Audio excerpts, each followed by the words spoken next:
I made this router table in a previous video and I need a feather board to help keep items down, so I decided to go the simple route. I'm taking a scrap 1x4, cutting it to 10 inches, and then I'm just trimming off the end here at 15 degrees, which isn't necessarily needed, but I think helps. Then I cut 1/4 inch slots, about an inch from the ends. Honestly, I had no idea about the exact measurement here. It really doesn't have to be perfect.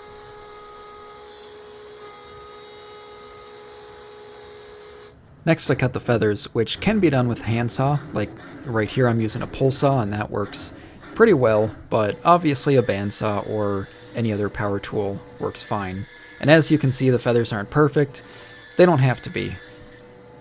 Now to add it to my router table, I'm using T-bolts because I have homemade T-track, but whatever hardware you need will work just fine so long as the bolts fit in the slots, and I'll have links in the description for different types of hardware I typically use for jigs.